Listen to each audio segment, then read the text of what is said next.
வணக்கம், இது வாயாதர்கள் 96. நேற்று நடந்த எலெக்ஷன் ரிசல்ட் பற்றி தான் இப்போ நம்ம பேச போகிறோம். கோயம்புத்தூர் மக்களை எல்லாரும் மாதிரி நானும் தப்பு கணக்கு போட்டேன். ஆடு அண்ணாமலையை அடிச்சு விட்டீங்களே, அடடா அடடா, அப்படி ஒரு சந்தோஷம். அண்ணாமலை ரிசல்ட்டுக்கு முன்னாடி எலெக்ஷன் நடக்கும்போது என்னென்ன பேச்செல்லாம் பேசுனீங்க? தேர்தல் 2024 39 பாராளுமன்றத்தையும் தேசிய ஜனநாயக கூட்டணி தமிழகத்தில் வென்று ஒரு பெரிய சரித்திரம் ஜூன் 4ஆம் தேதி தமிழகத்திலிருந்து ஆரம்பமாகும். அதில் எந்த மாற்று கருத்தும் இல்லை. வேணான்னு சொன்னேன், வாய் இருக்குன்னு எப்படியெல்லாம் பேசுனீங்க. தோல்வி பயத்துல திராவிட முன்னேற்ற கழகம் முதல்ல தமிழ்நாட்டில் அவர்கள் டெபாசிட் இழக்கக்கூடிய முதல் தொகுதி கோயம்புத்தூர். நீங்க கவுண்டிங் ஆரம்பிச்சு 3-4 ரவுண்ட்லயே தெரிஞ்சு டெபாசிட் வாங்க மாட்டாங்க. எழுதி கொடுக்குறேன், கோயம்புத்தூர்ல பாரதிய ஜனதா கட்சி ஜெயிக்கும் எழுதி வச்சு.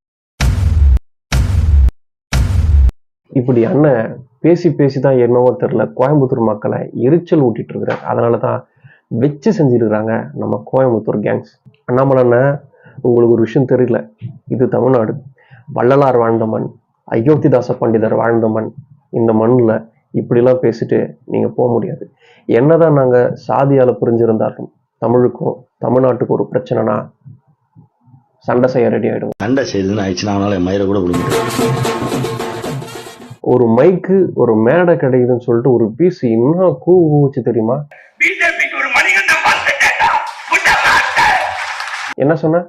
ஓட்டை மாத்தி போட்டா ஓட்டை எவனுக்காவது மாத்தி போட்டீங்க சூசைட் பண்ணிப்பேன். ஏம்ல உனக்கு இந்த வீராப்பு? வாங்கின காசுக்கு மேல கூவாதரா குய்யால.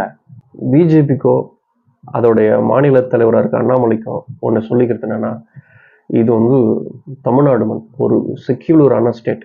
இங்க சனாதனம் ஜெயிக்கும், திராவிடம் தோக்கும் அப்படின்லாம் பேசக்கூடாது. அப்படி நீங்க பேசினீங்கன்னா எங்களோட ரிப்ளை என்னவா இருக்கும் தெரியுமா?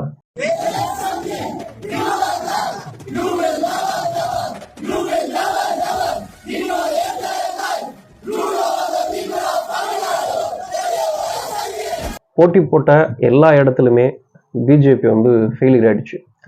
அதாவது குறிப்பா ஒருத்தர் இருக்கிறாரு, ஆட்டை நான் அறுத்தே தீர்வுன்னு அலைஞ்ச மே 17 இயக்கத்துடைய தோழர் திருமுருகன் காந்திக்கு இந்த நேரத்துல நம்ம நன்றி சொல்ல வேண்டியதா இருக்கு. பிஜேபியை தமிழ்நாட்டுல மண்ணுக்காவ வச்சதுக்கும் அண்ணாமலையை இப்படி பார்த்தோம்னா மானபங்கம் படுத்துறதுக்கும் ஒருத்தர் பார்த்தோம்னா மிக முக்கியமான காரணமா இருப்பாரு. அவர் யாருன்னா விடுதலை சிறுத்தைகள் கட்சி தலைவர் அண்ணன் தொல் திருமாவளவன் அவர்கள். விடுதலை சிறுத்தைகள் சிதம்பரம் தொகுதியிலும் விழுப்புரம் தொகுதியிலும் பார்த்தோம்னா நல்ல ஓட்டு டிஃப்ரெண்ட்ல பார்த்தோம்னா ஜெயிச்சிருக்கிறாங்க. அண்ணன் திருமாவோட வெற்றியோ இல்லை விடுதலை சிறுத்தைகளோட வெற்றியோ நான் ஏன் முக்கியமா பாக்குறேன் அப்படின்னா, அதுக்கு ஒரு குட்டி கதை சொல்றேன். ஒரு மலம் அள்ளுற ஒருத்தர் இருக்கிறார், அவரோட தொழில மலம் அள்ளுறது தான். இப்போ டிஎம்கேவோ ஏடிஎம்கேவோ பிஜேபியோ காங்கிரஸோ மற்ற கட்சிகளோ எப்படி அதை அணுகுவாங்க, அவங்களோட பேசுவாங்க இல்லை செய்வாங்க அப்படின்னா, அந்த மலம் அள்ளுறவங்களுக்கு கையில நான் க்ளவுஸ் கொடுக்குறேன்னு ஒரு கட்சி பேசும், நான் புது ட்ரெஸ் வாங்கி கொடுப்பேன், பாதுகாப்பான உடையா இருக்கும் அப்படின்னு பேசும். நான் டெக்னாலஜியா பார்த்தோன்னா முகக்கவசம் கொடுக்குறேன்னு ஒரு கட்சி பேசும், நான் அவங்களுக்கு வீடு கட்டி தரேன்னு ஒரு கட்சி பேசும். ஆனா அண்ணன் திருமாவோ விடுதலை சிறுத்தைகளோட கட்சியோ இல்லை கம்யூனிஸ்டோவோ அவங்களுடைய பார்வை எப்படி இருக்கும் அப்படின்னா, மலம் அள்ளுறவங்களுக்கு ஃபெசிலிட்டி பண்ணி தரணும்னு யோசிக்காது. எப்படி யோசிக்கும் அப்படின்னா, அந்த மலம் அள்ளுறதே பார்த்தோன்னா மனுஷன் செய்யறான், அந்த மனுஷன் செய்யறது பார்த்தோன்னா ஒரு மனிதனுக்கு தீங்கு விளைவிக்கக்கூடிய ஒரு விஷயம். அது பார்த்தோன்னா மானுடத்திற்கு எதிரானது. அதனால மனிதனுடைய மலத்தை மனிதனால் பார்த்தோன்னா சமூக நீதியா இருக்குது. அதனால அந்த சிஸ்டமே ஒழிக்கணும், மனிதனே மனித மலத்தை அள்ளக்கூடாது அப்படின்ற ஒரு கண்ணோட்டத்துல பார்க்கும். அதனாலதான் திருமாவளவனுடைய வெற்றி பார்த்தோம்னா மிக முக்கியமான ஒண்ணா நான் பாக்குறேன். இப்போ டிஎம்கே அலைன்ஸ் பார்த்தோம்னா இந்த இந்தியா கூட்டணி காங்கிரஸ் பிளஸ் பார்த்தோம்னா திமுக விசிகே கூட்டணியில பார்த்தோம்னா ஜெயிச்சதுக்கு 40+40 அடிச்சதுக்கு மிக முக்கியமான ஒரு பங்கு பார்த்தோம்னா அது திருமாவளவனுடைய ஸ்பீச்சா இருக்கட்டும், அவருடைய களப்பணியா இருக்கட்டும், அவருடைய தியாகத்துக்கும் அவருடைய கொள்கை அரசியல் புரிதலுக்கும் கிடைச்ச ஒரு மாபெரும் வெற்றியாவே இந்த 40+40 தொகுதி இருக்கும். அண்ணன் திருமாவளவனுக்கும் விடுதலை சிறுத்தைகள் கட்சிக்கும் வாழ்த்துக்கள். பிஜேபி மாதிரியே பாமகவும் பார்த்தோம்னா நின்ன போட்டி போட்ட எல்லா இடத்துலையுமே பார்த்தோம்னா ஃபெயிலியர் ஆயிட்டாங்க. தர்மபுரியில அன்புமணி ராமதாஸோடைய மனைவி சௌமியா அன்புமணி நின்று இருந்தாங்க. அவங்களும் தோத்துட்டாங்க. திமுக கிட்ட பார்த்தோன்னா அவங்க தோத்துருக்குறாங்க. சௌமியா அன்புமணி அவங்க தோத்து போனதுக்கு நெட்டிசன்கள்லாம் ஒருத்தருக்கு தேங்க்ஸ் பண்றாங்க. அவங்களாலதான் நீங்க தோத்து போனீங்க அப்படின்னு சொல்லிட்டு பதிவுகள்லாம் போடுறாங்க. அவங்க யாருன்னா, நின்ன எல்லா இடத்துலையுமே வந்து பார்த்தோம்னா பிஎம்கே ஃபெயிலியர். ஒரு டைம்ல வந்து பார்த்தோம்னா கம்யூனிஸ்ட் எவ்வளோ அளவுக்கு வந்து பார்த்தோம்னா அரசியல் பேசுறாங்களோ அந்த மாதிரியான ஒரு அரசியல் பேசின கட்சி பிஎம்கே. 1980கள்ல இருந்து இது வரைக்கும் டிராவல் பண்ணிட்டு இருக்கு. தமிழ் குடிதாங்கி அப்படின்ற ஒரு பட்டத்தை தாங்கி இருக்கக்கூடிய ஒரு கட்சி, ஒரு தலைவர் இருந்திருப்பாங்க. பில்கேட்ஸ் கூட நேருக்கு நேர் வந்து பார்த்தோம்னா பேசுற அளவுக்கு செல்வாக்க படைத்தவர் வந்து பார்த்தோம்னா அன்புமணி ராமதாஸ். சர்வதேச அளவுல பில்கேட்ஸ் உட்பட ஒரு 4 பேர் வாங்கின அவார்டை அன்புமணி ராமதாஸ் மட்டும்தான் வந்து பார்த்தோம்னா உலக அளவில் வாங்கியிருக்காரு. அந்த அவார்டே ஒரு 4 பேர் தான் வாங்கியிருக்காங்க. அந்த அவார்டு ஒரு அவார்டு வந்து பார்த்தோம்னா அன்புமணி வாங்கியிருக்காரு. இந்த மாதிரி பின்புலம் கொண்ட ஒரு பாட்டாளி மக்கள் கட்சி இன்னைக்கு 2024 எலெக்ஷன்ல ஒரு இடத்துல கூட வெற்றி பெறாதது வந்து பார்த்தோம்னா ஏன் அப்படின்னு சொல்லிட்டு வந்து பார்த்தோம்னா அந்த கட்சி வந்து ரியலைஸ் பண்ணி பார்க்கணும். அதே மாதிரி வந்து பார்த்தோம்னா கிருஷ்ணசாமி அப்படிங்கிற ஒருத்தர், அவர் வந்து பார்த்தோம்னா தென் தமிழகத்துல வந்து பார்த்தோம்னா ஒரு அரசியல் களத்துல அவர் ஒரு புது மாற்று அரசியல் வந்து பண்ணிட்டு இருக்கிறாரு. அவரும் வந்து பார்த்தோம்னா 1990கள் 80கள் இருந்து வந்து எலெக்ஷன்ல நின்று வராரு. இன்னை வரைக்கும் ஒரு பாராளுமன்ற எலெக்ஷன்ல, அதாவது மக்களவை தேர்தலில் கூட ஜெயிக்கலையா. கிட்டத்தட்ட 9 முறை நின்றுகிறாரு. 9 முறையும் அவர் வந்து தோல்வியை தழுவிடுகிறாரு. அவருடைய தோல்விக்கு என்ன காரணம் அப்படின்னு அவர் வந்து பார்த்தோன்னா ரியலைஸ் பண்ணோம். அவருக்கு இன்னமும் வந்து பார்த்தோன்னா நம்ம ஏன் தோத்துக்கிட்டே இருக்கிறோம் அப்படின்றத கண்டுபிடிக்காம இருக்கிறாரு. அதனாலதான் ஒரு நல்ல பிரபலமான ஆளாக இருந்தாலும் அவர் பேசக்கூடிய சில விஷயங்கள் வந்து பார்த்தோம்னா அந்த சமூக மக்களுக்கு ஏற்படுதா இருந்தாலும் அவரால் ஏன் ஜெயிக்க முடியல அப்படின்றத அவர் ரியலைஸ் பண்ணி பார்க்கணும். எதுவா இருந்தாலும் சரி, அண்ணாமலையை அடிச்சு விட்டதுல மனசு ரொம்ப குழுகுலுன்னு இருக்கு. தமிழ்நாட்டுல 40க்கு 40 வந்து பார்த்தோம்னா டிஎம்கே அடிச்சிருக்கு. ஏடிஎம்கேவோட நிலைமை நினைச்சா தான் நம்மளுக்கு கொஞ்சம் பரிதாபமா இருக்கு. பொன்மனச்செம்மல், எம்ஜிஆர் ஆண்ட கட்சி. டிஎம்கே வந்து பார்த்தோன்னா 10 வருஷம் அந்த பக்கமே திரும்பி பார்க்கும்போது அடிச்சாரு எம்ஜிஆர். அதுக்கப்புறம் வந்து பார்த்தோம்னா ஜெயலலிதா மேமும் வந்து பார்த்தோம்னா கலைஞர் இருக்கும் போதே 40 அடிச்ச ஒரு ஆளுமை மிக்க ஆளு. மோடியா இந்த லேடியா அப்படின்னு பாக்குற அளவுக்கு ஒரு கட்ஸான ஒருத்தவங்க, இரும்பு மனுஷி அப்படின்னு பேர் எடுத்து செல்வி ஜெயலலிதா இருந்த கட்சி இன்னைக்கு வந்து பார்த்தோம்னா நம்பிக்கை துரோகத்தால வந்து பார்த்தோம்னா பணத்துக்காகவும் பதவிக்காகவும் சில பேர் செஞ்ச ஒரு விஷயத்துக்காக அந்த கட்சியே வந்து பார்த்தோம்னா பாடையில் ஏத்துற மாதிரி ஆயிட்டு இருக்கு. இதெல்லாம் வந்து நினைச்சு பார்க்கும்போது கொஞ்சம் மனசு உண்மையா வருத்தமா இருக்கு. ஆனா இருந்தாலும் ஆட்டை அடிச்சு விட்டதுல மனசு ஹாப்பி தான். 1000 விமர்சனம் இருந்தாலும் நாம் தமிழர் கட்சி வந்து பார்த்தோம்னா பல இடத்துல நல்ல ஒரு வாக்குகளை வாங்கியிருக்குது. ஒரு 10க்கு மேற்பட்ட இடத்துல, ஒரு 11 12 இடத்துல வந்து பார்த்தோம்னா 1 லட்சம் ஓட்டுக்கு மேல வந்து பார்த்தோம்னா அந்த கட்சியில இருந்து வாங்கியிருக்கிறாங்க. அது வந்து பார்த்தோம்னா இப்போ நாம் தமிழர் கட்சியில வேலை செய்யற தம்பிங்களுக்கு வந்து பார்த்தோம்னா ரொம்ப ஒரு ஆறுதலாகவும் அவங்களுடைய உழைப்புக்கு கிடைச்ச அவங்களோட நம்பிக்கை வந்து பார்த்தோம்னா இழந்து போகல.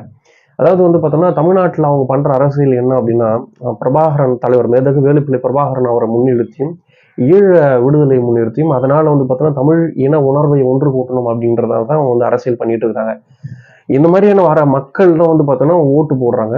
தயவு செய்து அந்த இன உணர்வை நீங்க வேற மாதிரி ஒரு பாதைக்கு கூட்டுட்டு போய் அதை திசை திருப்பாம இருந்தாவே ரொம்ப அருமையா இருக்கும். ஏன் அப்படின்னா ஏடிஎம்கேவோ டிஎம்கேவோ பாஜகவோ காங்கிரஸோ வந்து பார்த்தோம்னா எல்லாமே வந்து பார்த்தோம்னா ஒரு எப்படி சொல்றது, ஒரு குற்றச்சாட்டு, ஒரு ஊழல் ஏதோ ஒரு விஷயத்துல பண்ணிட்டே இருக்காங்க.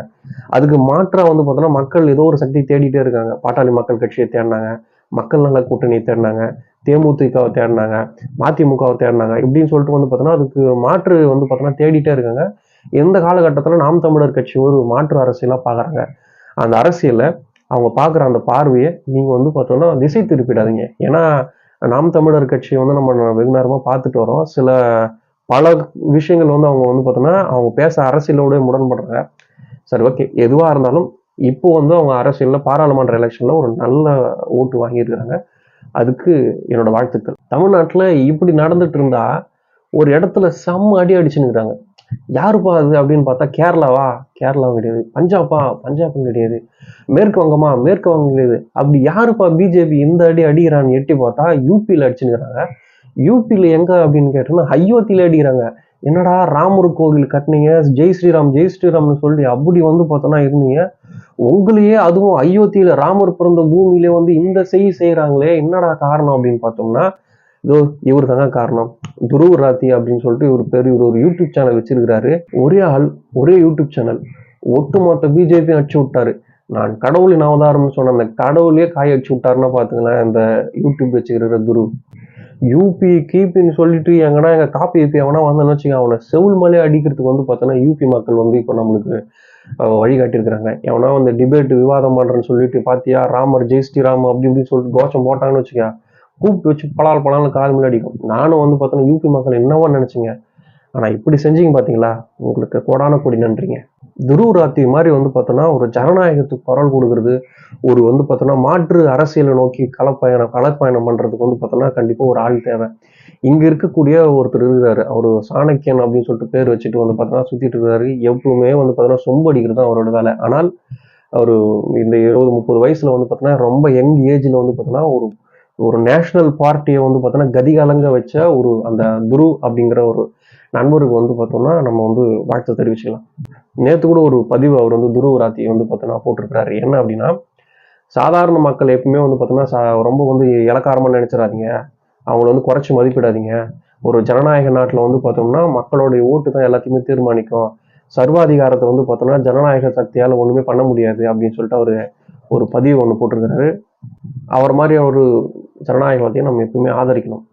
தமிழ்நாட்டில் ஒரு 40 இடம் பிளேஸ் பண்ணதுல ஒரு ஆளுங்கட்சி சார்பாக நம்மளுக்கு வேலை செஞ்சது யாருன்னு கேட்டோம்னா ஆளுநர் திரு RN ரவி. அவர் தான் மேடைக்கு மேடை எங்க போற இடத்துல வந்து பார்த்தீங்கன்னா சனாதனம் தர்மம் வாழ்க, சனாதனம் தர்மம் வாழ்க அப்படின்னு சொல்லிட்டு பேசி மோடி எதிர்ப்பாளை வந்து பார்த்தீங்கன்னா தமிழ்நாட்டில் வீச வச்சு தமிழ்நாட்டில் இவ்வளோ பெரிய சக்சஸ் ஆகின RN ரவிக்கும் நமக்கு வாழ்த்து தெரிவிச்சுக்கலாம். காங்கிரஸ் 230+ தொகுதியில் வந்து பார்த்தீங்கன்னா இந்தியா கூட்டணியில் ஜெயிச்சிருக்கு. அதே மாதிரி வந்து பார்த்தோம்னா பிஜேபி கூட்டணி அந்த NDA கூட்டணி வந்து பார்த்தோம்னா 290 அந்த சம்திங் 80 சம்திங் வந்து பார்த்தோம்னா ஜெயிச்சிருக்கு. இப்போ வந்து காங்கிரஸ் மெஜாரிட்டி வந்து பார்த்தோம்னா இருக்கா அப்படின்னா இல்லை, அவங்க 230 தான் வந்து பார்த்தோம்னா அவங்க எடுத்துருக்கிறது சீட்டு.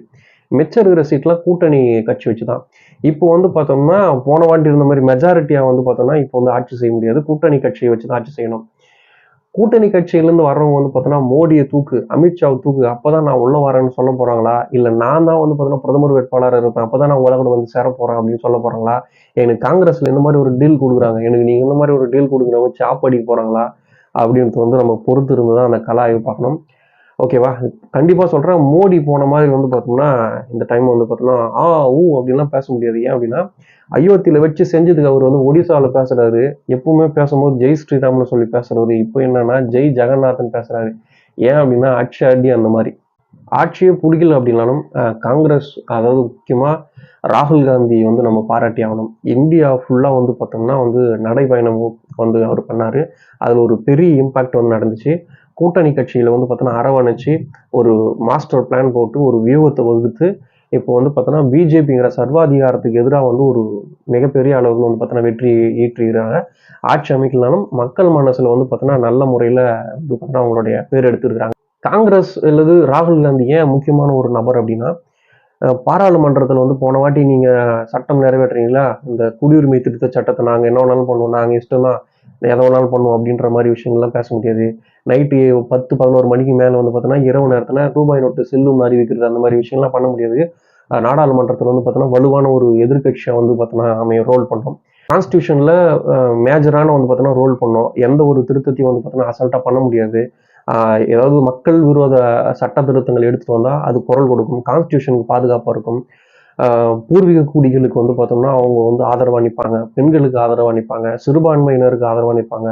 ஏதாவது ஒரு இந்தியாவில் யாராச்சும் அந்த மாதிரியான ஒரு விஷயம் பாதிக்கப்பட்டா காங்கிரஸோ ராகுல் காந்தி வந்து பார்த்தோன்னா இந்தியா கூட்டணி வந்து பார்த்தோன்னா அவங்களுக்கு சப்போர்ட் பண்ணும், குரல் கொடுக்கும், இந்த ஜனநாயக சக்திகளோட ஆதரவா இருக்கும் அப்படிங்கிறதுக்காக வந்து பார்த்தோன்னா ராகுலையும் இந்தியா கூட்டணியும் காங்கிரஸையும் நம்ம வந்து இந்த முறை பாராட்டலாம், அவங்களுக்கு வாழ்த்து தெரிவிச்சுக்கலாம். இந்தியா மாதிரி மிகப்பெரிய ஜனநாயக நாட்டில் ஒரு 10 வருஷம் மக்கள் விரோத ஆட்சியை செஞ்ச பாரதிய ஜனதாக்கு மக்கள் வந்து பார்த்தோன்னா நல்ல தீர்ப்பு கொடுத்துருக்காங்க.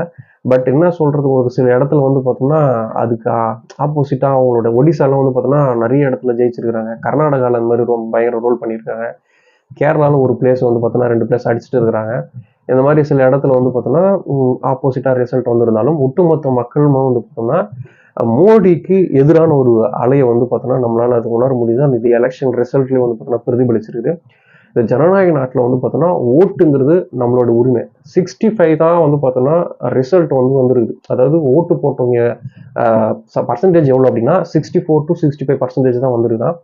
இன்னும் வந்து பார்த்தோன்னா 30-40% பேர் வந்து பார்த்தோன்னா ஓட்டே போடாமல் இருக்கிறாங்க. அந்த 30-40% பேரால தான் இன்னமும் வந்து பார்த்தோன்னா பிஜேபி போன்ற சர்வாதிகார கட்சி வந்து பார்த்தோன்னா ஆட்சி தொடர்றதுக்கான ஒரு வாய்ப்பாக இருக்குது. ஸோ ஜனநாயக நாட்டில் ஓட்டுரிமை அப்படிங்கிறது வந்து பார்த்தோம்னா ரொம்ப ரொம்ப முக்கியமான விஷயம். ஏன் அப்படின்னா மக்கள் சக்தி வந்து பார்த்தோன்னா அது தீர்மானிக்கும். மக்கள் விரோத போக்கு யாருன்னு அது தீர்மானிக்கும். ஓட்டு போடாமல் இருக்கிறதுனால இந்த மாதிரி மக்கள் விரோத செயல்பாட்டில் ஈடுபடுறவங்கள கூட நல்லா வந்துட முடியும். ஸோ இனிவரும் எலெக்ஷன்லையோ இல்லை இனிவரும் இடத்துலையோ வந்து பார்த்தோம்னா வேட்பாளர்கள் யாரு என்ன, அவங்க நம்மளுக்கு என்ன செய்வாங்க, அவங்க எந்த பின்புலத்திலிருந்து வராங்க, எதுக்காக இவங்க இந்த எலெக்ஷன் நிற்கிறாங்க அப்படின்னு சொல்லிட்டு எல்லா பின்புலமும் அறிஞ்சிட்டு ஒட்டுமொத்த நபர்களும் வந்து பார்த்தா ஓட்டு போடணும் அப்படின்னு சொல்லிட்டு இந்த வீடியோவில் கேட்டுக்கிட்டு நம்மளோட வீடியோ தொடர்ச்சியாக நீங்கள் பார்க்கணும்னா நம்மளோட சேனலை சப்ஸ்கிரைப் பண்ணணும்னு கேட்டுட்டு விடைபெறுகிறேன். நன்றி, வணக்கம்.